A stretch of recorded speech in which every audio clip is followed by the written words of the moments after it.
found a way. I thought I found a way, but you never go away. So I guess I gotta say now, oh, I hope someday I'll make it out of here, even if it takes all night or 100 years. Sitting roughly all alone, a heart made of glass, my mind's of stone. Tear me to pieces, skin and bone. Hello, welcome home.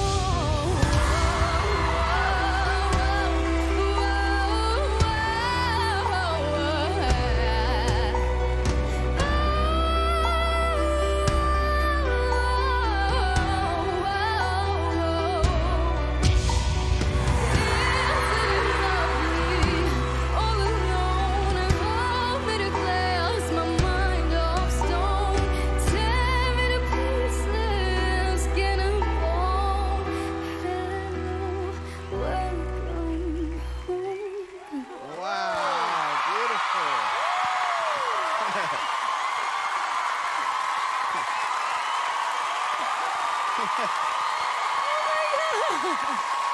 Hello. Wow. Oh my gosh. What's your name?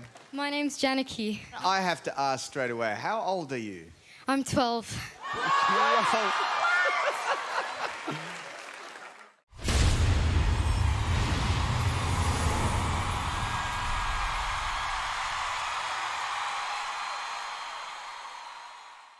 Hi, I'm Janaki Easwar. When I stand on the stage to talk about what I have become at the age of 12, I would like to start by mentioning how blessed I am to have the love and support of my parents, and how grateful I am for the choices that they have made in their lives and, as a result, in mine. And to appreciate this more fully, let me tell you something more about my parents. My parents were born into middle-class families in a village in Kerala. They completed all their education in government schools and colleges there. They migrated to Australia in 2007, and I was born 2 years later. We currently reside in Melbourne, and that is how I got to participate in The Voice TV show. Having been born and brought up here in Melbourne, I just wanted to be like the other kids in my class and sing English songs as well. I was even embarrassed of the food that I took to school and the Indian songs that I used to listen to in my car. But it was not the people that surrounded me that made me feel as if I should be embarrassed of my roots, my culture, and where I came from. Instead, it was myself. I perceived myself as different to everyone else. While everyone else brought ham and cheese sandwiches for lunch, I would come to school with putta and curry. I believed that if I wanted to fit in, I would have to paint myself as someone that I was not.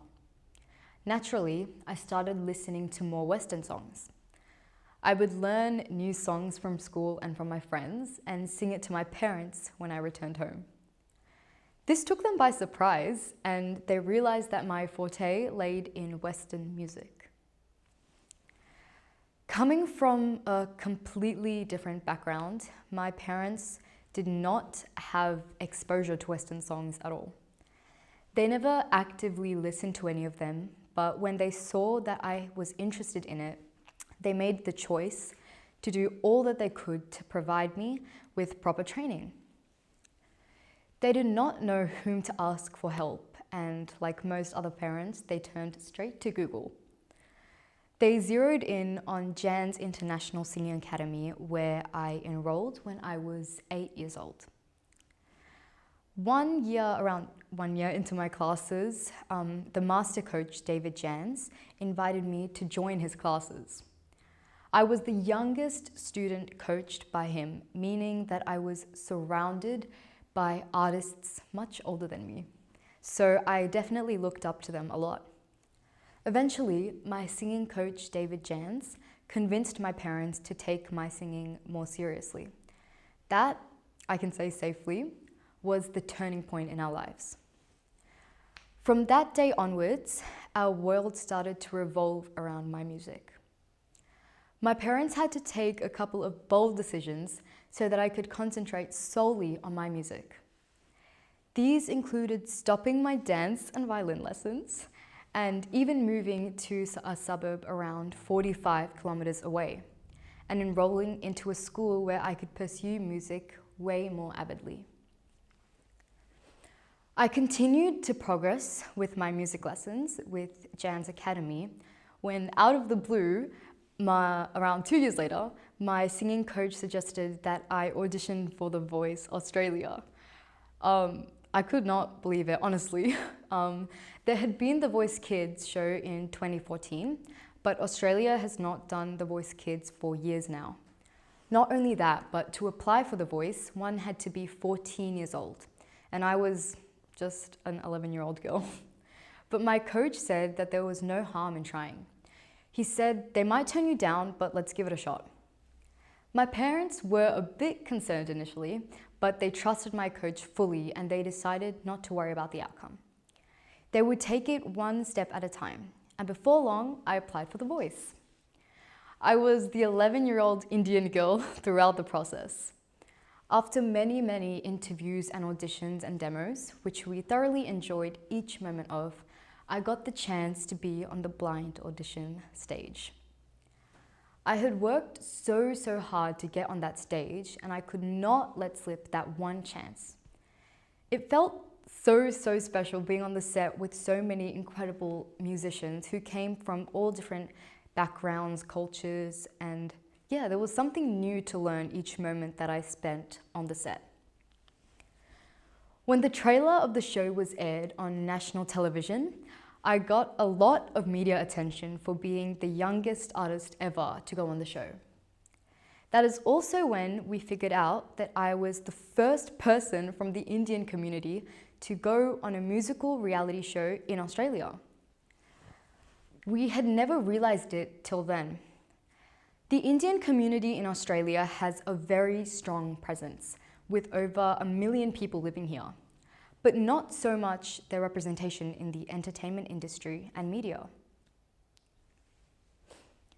When we learnt that I was the first Indian to be going on that Voice Australia stage, we really wanted to do something impactful and that would reflect my background and represent my roots and my culture. I was going on national television and the Voice show had an international reach. So we decided to wear something different on that stage. I wanted to tell the world that your appearance does not define you and your music. And what better way of doing that than through what you wear? We all thought that this was an incredible idea, so we decided to take it forward. My mum has always liked Indo-fusion clothes. She had a brilliant idea of concocting an attire from the traditional Kerala mundu. And there I was at my blind auditions of all 11-year-old, stepping onto the stage that I had watched on television in a costume that eloquently proclaimed my quintessentially Malayali roots. I sang the Billie Eilish song Lovely, and to my surprise, I got a 4-chair turn. This was a moment that I just never ever expected to happen, and because of that, I have seen a large variety of artists that go on that stage. So the fact that I got a 4-chair turn was insane. And when the coaches asked me to sing something in Indian, I wanted to present something authentic and raw to my culture. That is why I chose the Dharu Varnam Mate. This Varnam was a Varnam that I was learning in my Carnatic class at the time. The response that I got for that rendition was humbling and honestly phenomenal. I was so happy. It was only after the episode aired and I started receiving many congratulatory messages that I realized the impact of the moment. An Indian girl singing a Varnam on national TV wearing a traditional Kerala mundu. Several youngsters of Southeast Asian origin living in Australia reached out to me, saying that they were so proud of what I had done, and many even told me that I was living their dream. I really wonder if they knew that I too had tried to fit in and be like my Western friends. Did they know that I had been hesitant to sing Indian songs, to wear Indian clothes, or to even eat Indian food? That I had been embarrassed to embrace my very roots? But then that is exactly what I had done, that too on national and eventually international platforms. So there were no more missing pieces. I was finally home. Thank you.